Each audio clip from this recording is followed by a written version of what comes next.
He. Şirvan, Şirvan. Devrəksən, de. Şirvan ulu söz məbədi dərgahı deyilmi? Söz əhli məgər hək sözün agahı deyilmi? Şirvan ulu söz məbədi dərgahı deyilmi? Söz əhli məgər hək sözün agahı deyilmi? Əvvəl o ocaqdan ulu xaqanı söz açmış. Hər bir sözü sözsüz əbədiyyətdə iz açmış. Xəlqin gözü şairlər o torpaqda göz açmış. Söz varlığının hər biri məddahı deyilmi? Söz varlığının hər biri məddahı deyilmi? Şirvan sonu söz məbədi dərgahı deyilmi?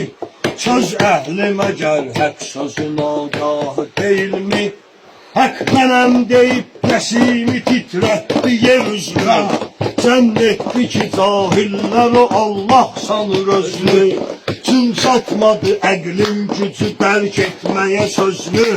Hak söylədən hak əhlinə Allahı deyilmi? Hak söylədən hak əhlinə Allahı deyilmi?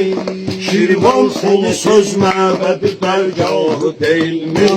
Söz əhli məgər hək sözün agahı deyilmi? Gördükdə cəhalətdə giriftarıdır dünya. Xəlq içrə fəzilətdən əsər qalmamış əsra. Ol Rəbb dövlət halda cəm olmuş neçə misra. Mərhum Hacı Seyid Əzimin ahı deyilmi? Mərhum Hacı Seyid Əzimin ahı deyilmi? Şirvan sonu söz məbədi dərgahı deyilmi? Söz əhli məgər hək sözün agahı deyilmi? Millət necə taraz olur olsun nə işim var?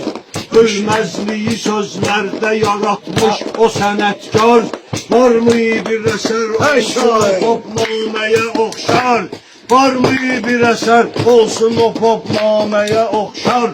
Sabir satirik şeirlərin şahı deyilmi? Sabir satirik şeirlərin şahı deyilmi?